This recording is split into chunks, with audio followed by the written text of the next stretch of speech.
स्वागत है दोस्तों आप सभी का आपके यूट्यूब चैनल एग्जाम पैरा पर। मैं फार्मासिस्ट रॉबिन सिंह एक बार फिर से आप सभी के लिए लेकर के आया हूँ डीएसपी फार्मासिस्ट का ये पार्ट 4 और इसके बाद पार्ट 5 आएगा। इसके बाद हमारा ये डीएसएसबी का पेपर कंप्लीट हो जाएगा। इसमें टोटल 100 क्वेश्चन है और जो आगे के 20 क्वेश्चन है वो आज हम लोग फिर से करेंगे। और हमारा जो अगला क्वेश्चन स्टार्ट होगा जाकर के 61 number of question, which is the preferred penicillin for the treatment of syphilis. तो सिफिलिस के लिए कौन सा पेनिसिलिन जो होता है वो ट्रीटमेंट में प्रिफर्ड किया जाता है। सिफिलिस के ट्रीटमेंट में कौन सा पेनिसिलिन प्रिफर किया जाता है। तो आपके सामने 4 ऑप्शन है, benzathine penicillin G, penicillin V, ampicillin या क्लॉक्सासिलिन। तो आपके सामने 4 ऑप्शन है, आपको एक ऑप्शन पर टिक करना है। The right answer is benzathine penicillin G. Benzathine penicillin G is the right answer. इसका इस्तेमाल होता है ट्रीटमेंट जो सिफिलिस का होता है उसमें, ठीक है। और ये काफ़ी इंपॉर्टेंट क्वेश्चन है कि सिफिलिस के ट्रीटमेंट में कौन सी पेनिसिलिन का इस्तेमाल होता है। तो the right answer is benzathine penicillin, ठीक है। और इसमें आपसे पूछा जा सकता है कि सिफिलिस का कॉस्टिव ऑर्गेनिज्म क्या होता है। तो ट्रिपोनेमा पेलाइडम ये जो है कॉस्टिव ऑर्गेनिज्म होता है सिफिलिस का। सिफिलिस किससे फैलता है? ट्रिपोनेमा पेलाइडम से, ठीक है। और आपसे पूछा जा सकता है कि सिफिलिस को आइडेंटिफाई करने के लिए कितने तरीके के टेस्ट होते हैं। तो आपके सामने हैं कितने तरीके के test, VDRL test, Kahn test, Wassermann test, treponema immobilization test या एक होता है fluorescent antibody absorbed serum test. ये सारे टेस्ट जो है आपके सिफिलिस के होते हैं। बढ़ेंगे अगले क्वेश्चन की तरफ। Which anti tubercular drug does not cause liver toxicity. बहुत ही अच्छा क्वेश्चन है। कह रहा है इसमें से कौन सी एक ऐसी एंटी ट्यूबरकुलर ड्रग है जो कि लीवर की टॉक्सिसिटी नहीं करेगा। रिफाम्पिन, इथम्ब्यूटॉल, आइसोनियाजेड या पायराजीनामाइड। तो the right answer is ethambutol. Spelling आप लोग थोड़ा चेक कर लीजिएगा। इथम्ब्यूटॉल जो है वो राइट आंसर है। इथम्ब्यूटॉल जो है कभी भी कॉज नहीं करेगा जाकर के लीवर की टॉक्सिसिटी। एक ऐसा एंटी ट्यूबरकुलर ड्रग है, लेकिन इथम्ब्यूटॉल किस तरह की टॉक्सिसिटी कर सकता है, किस तरीके की एबनॉर्मलिटीज़ कर सकता है, इसको भी आपको ध्यान देना है क्योंकि दोनों ही क्वेश्चन पूछे गए हैं और एक ही पेपर में पूछे गए हैं, ठीक है। तो इथम्ब्यूटॉल क्या करेगा, ये आपका विज़न डिस्टर्बेंस कर देगा। विज़न, विज़न का मतलब देखने में डिस्टर्बेंस करेगा। तो जब भी कहीं विज़न से रिलेटेड या आई से रिलेटेड जो भी दिक्कत आएगी वो इथम्ब्यूटॉल एंटी ट्यूबरकुलर ड्रग इथम्ब्यूटॉल की वजह से आँखों में दिक्कत आएगी, विज़न में दिक्कत आएगी, ठीक है। तो बढ़ेंगे अगले क्वेश्चन की तरफ। Anti fungal drug which is administered only through oral route. मतलब एंटी फंगल ड्रग जो कि केवल ओरल रूट से ली जा सकती है, कौन सी है। आपके सामने 4 ऑप्शन है, एम्फोट्रेसिन बी, कीटोकोनाजोल, टोलनाफ्लेड या ग्राइसोफुल्विन। तो द राइट आंसर इज ग्राइसोफुल्विन जो है सही आंसर है। एक ऐसी एंटी फंगल ड्रग है जिसको केवल आप ओरल ले सकते हैं, ना कि आईवी या आईएम, ठीक है। केवल ओरल ले सकते हैं ग्राइसोफुल्विन। आप बढ़ेंगे अगले क्वेश्चन की तरफ। Metronidazole can be used for. Metronidazole का इस्तेमाल किस में किया जा सकता है। Giardiasis, round worm, hook worm या काला आजार। काला आजार के लिए एम्फोट्रेसिन बी का इस्तेमाल होता है, ठीक है, एम्फोट्रेसिन बी का। तो the right answer is giardiasis, यानी metronidazole can be used for giardiasis. बढ़ेंगे अगले क्वेश्चन की तरफ। 65 number of question, characteristics toxicity of इथम्ब्यूटॉल।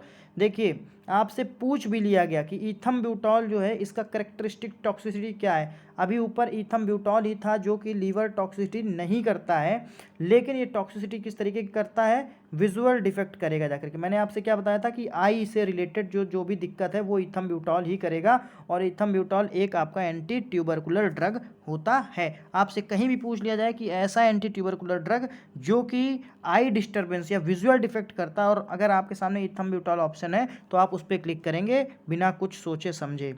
बढ़ेंगे अगले क्वेश्चन की तरफ। Which of the following is an example of the chemical modification of an active pharmaceutical ingredient. देखिए कोई भी एक आपका एक्टिव फार्मास्यूटिकल इंग्रेडिएंट है, ठीक है। सपोज दैट कोई भी एपीआई है, एपीआई का मतलब होता है एक्टिव फार्मास्यूटिकल इंग्रेडिएंट। तो सबसे पहले तो क्वेश्चन पे हम लोग चलेंगे।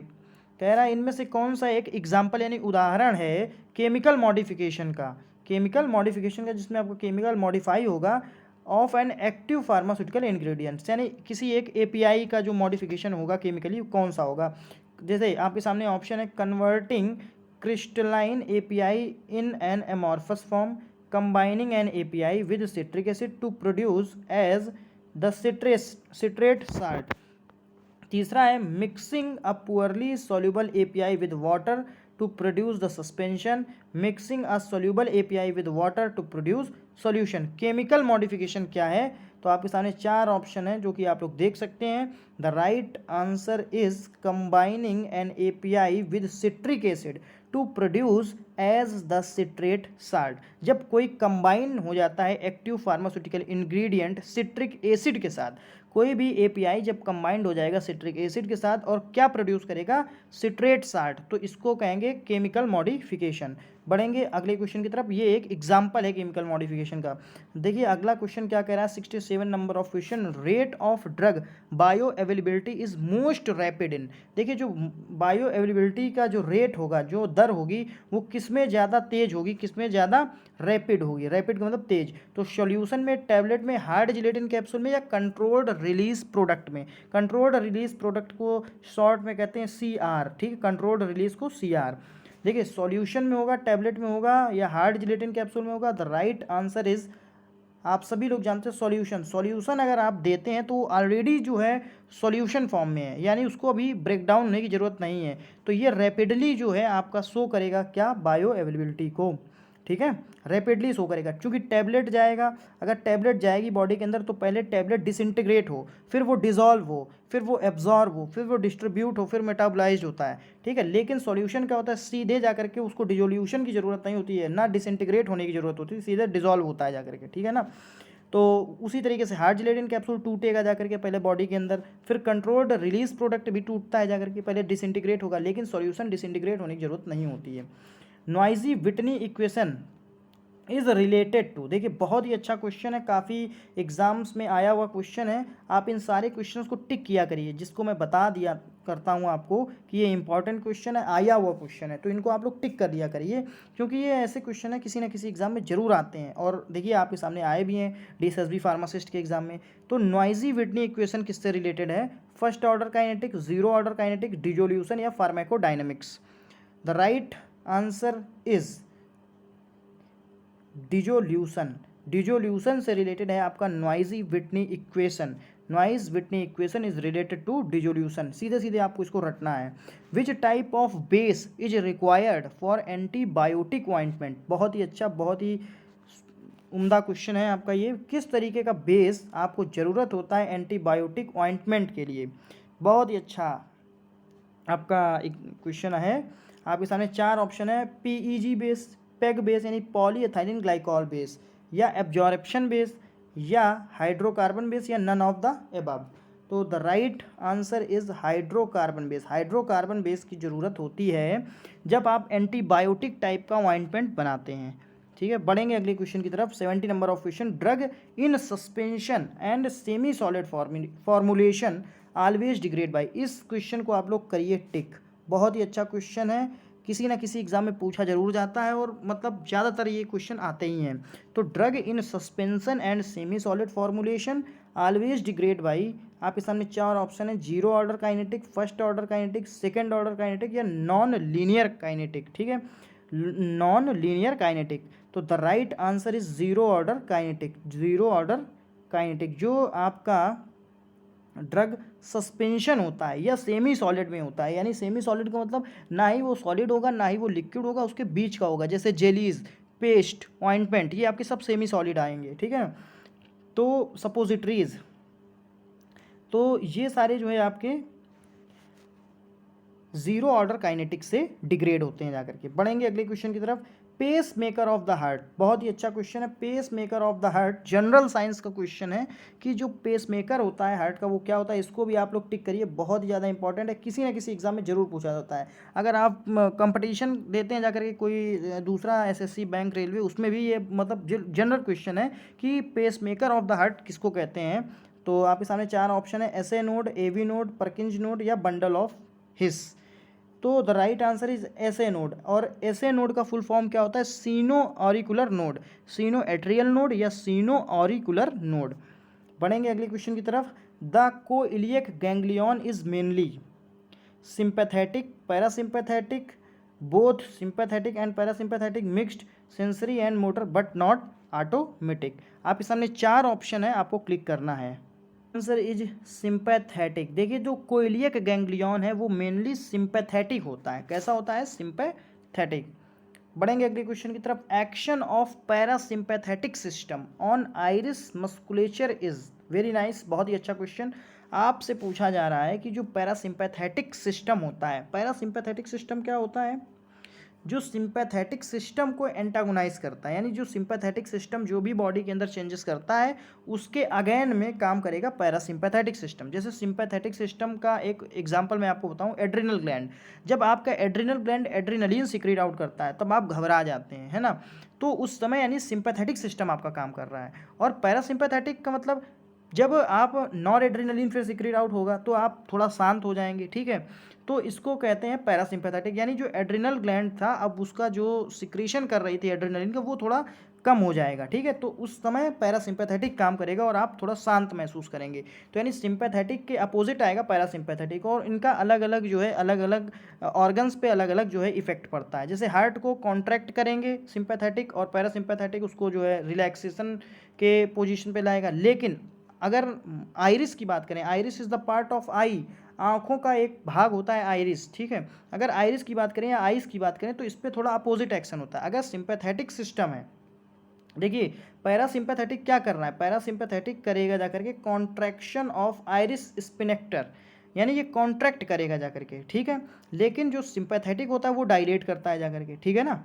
तो action of parasympathetic system on iris musculature is contraction of iris sphincter, ठीक है? और सिंपैथेटिक क्या करेगा जाकर के? इसको डायलेट करेगा जाकर के, डायलेशन ऑफ आइरिस स्पिनेक्टर, ठीक है? तो ये the right answer is A, contraction of iris sphincter, ठीक है? बढ़ेंगे 74 नंबर ऑफ क्वेश्चन पे। Carbon dioxide is converted to bicarbonate by the enzyme. Very nice. Carbon dioxide जो होता है, कार्बन डाइऑक्साइड जो आपका है वो कन्वर्ट होता है जाकर के बाइकार्बोनेट में, बाय द एंजाइम। किस एंजाइम की हेल्प से? तो आपके सामने 3 ऑप्शन तो हैं ही, पहले तो इनको पढ़ लेते हैं। कार्बोनिक एनहाइड्रेस, थोड़ा इरर को जो है आप सही कर सकते हैं, बाइकार्बोनेट सिंथेस और कार्बोनिक एनहाइड्रेस, और एक आपके सामने और है कार्बोनिक हाइड्रेस है ऊपर वाला, और डी जो है वो आपका कह रहा है नन ऑफ द अबव, यानी कार्बोनिक हाइड्रेस, बाइकार्बोनेट सिंथेसिस और carbonic anhydrates and none of the above. तो the right answer is carbonic anhydrase. Carbonic anhydrates अगर प्रेजेंस है, presence of carbonic anhydrates, carbon dioxide is converted to bicarbonate, ठीक है? Carbon dioxide को convert कर देगा bicarbonate में। जो आपका कार्बन डाइऑक्साइड है इसको जो है कन्वर्ट कर देगा बाइकार्बोनेट में, कौन? Carbonic anhydrase. बढ़ेंगे अगले क्वेश्चन की तरफ। 75 number of question. Which of the following is a selective estrogen receptor modulator, SERM? Which of the following selective estrogen receptor modulator SERM कौन सा है? क्लोमीफेन, लेट्रोजोल, टैमॉक्सिफेन या all of the above? The right answer is tamoxifen. Tamoxifen आपका जो है selective estrogen receptor modulator रहता है, ठीक है? फिर बढ़ेंगे अगले क्वेश्चन की तरफ। 76 number of question. What will happen if coffee is taken shortly after cimetidine? देखिए अगर आपने सीमिटिडिन, रेनिटिडिन, फेमोटिडिन यानी H2 एंटागोनाइज करने वाली H2 ब्लॉकर मेडिसिन आपने ले ली, ठीक है? और उसके बाद आपने कॉफ़ी पी ली थोड़ी देर के बाद, तो क्या इफेक्ट होगा बॉडी के अंदर? व्हाट विल हैपन, क्या होगा? If coffee is taken, coffee आपने ले ली शॉर्टली आफ्टर सीमिटिडिन, मतलब सीमिटिडिन लेने के थोड़े समय के बाद, तो duration of effect of caffeine is reduced, duration of effect of caffeine is prolonged, there is no change in duration of effect of जो कैफीन है, या कैन नॉट बी प्रिडिक्ट, आप प्रिडिक्ट ही नहीं कर सकते हैं। The right answer is duration of effect of caffeine is prolonged. बढ़ेंगे अगले क्वेश्चन की तरफ। 78 नंबर ऑफ क्वेश्चन। दोस्तों अगर आपको ये क्वेश्चन अच्छे लग रहे हैं तो प्लीज़ हमारे इस चैनल एग्जाम पैरा को सब्सक्राइब करें, वीडियो को लाइक करें और अपने दोस्तों तक जरूर शेयर करें।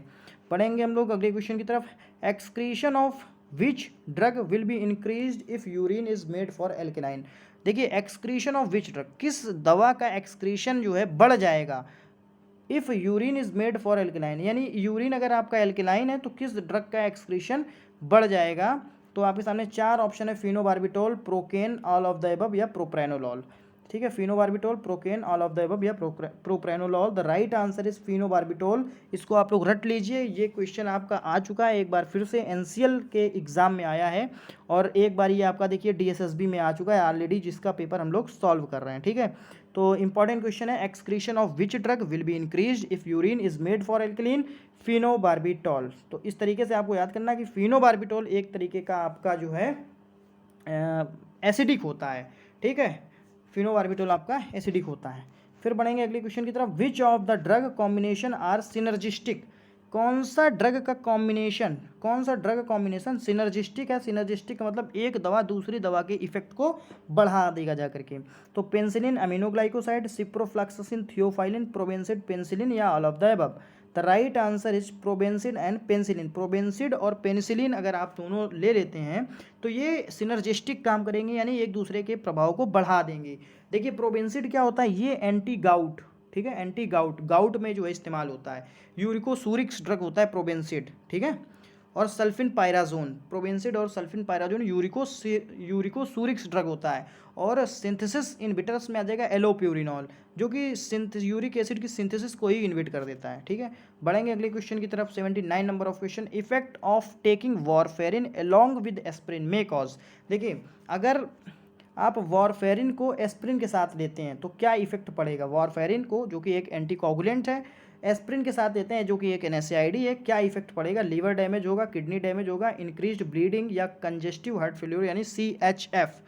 तो क्या होगा? The right answer is increase bleeding. देखिए पहली बात तो जो एस्प्रिन है वो NSAID है, और NSAID का मतलब हो गया एक तरीके से एंटी प्लेटलेट्स ड्रग। ठीक है, एंटी प्लेटलेट्स का मतलब जो प्लेटलेट्स को डिस्ट्रॉय करेगा, और अगर प्लेटलेट्स जो डिस्ट्रॉय होगी जाकर के तो उससे कोगुलेशन जो प्रोसेस होता है ब्लड का वो रुक जाएगा, यानी ब्लड को जो कोगुलेट होने में जो फैक्टर्स हेल्प करते हैं वो प्लेटलेट्स में होते हैं, और प्लेटलेट्स से अगर आपकी डैमेज हो गई तो आपका ब्लड जो है कोगुलेट नहीं होगा ईजिली। और ऊपर से आपने टेक वॉरफेरिन ले ली, वॉरफेरिन वैसे भी एंटी कोगुलेंट्स है, तो यानी ये इंक्रीज कर देगा ब्लीडिंग के टाइम को बढ़ा देगा।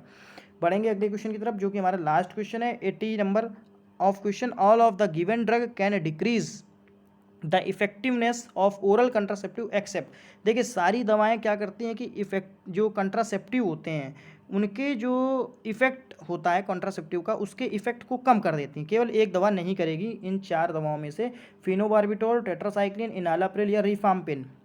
The right answer is enalapril. Enalapril जो है वो एक ऐसी दवा है जो कि डिक्रीज़ नहीं करेगा जाकर के इफेक्टिवनेस, यानी जो काम है कंट्रासेप्टिव का वो कंट्रासेप्टिव अपना पूरा काम करेगी, उसके काम के साथ कोई इंटरफेयर नहीं करेगा, ना ही उसके काम को बढ़ाएगा ना ही घटाएगा। ठीक है, तो इनालाप्रिल जो है वो डिक्रीज़ नहीं करेगा। आप ऐसे समझिए कि इनालाप्रिल बहुत ही जो है सीधी सादी दवा है, वो किसी भी तरीके की कोई भी हरकत नहीं करेगी जाकर के जो आपके कंट्रासेप्टिव होते हैं, ओरल कंट्रासेप्टिव। ठीक है, तो दोस्तों ये थे हमारे आज के 20 क्वेश्चन, और अगले जो 20 क्वेश्चन आएंगे उसके बाद से हमारा ये DSSB फार्मासिस्ट का पेपर कंप्लीट हो जाएगा।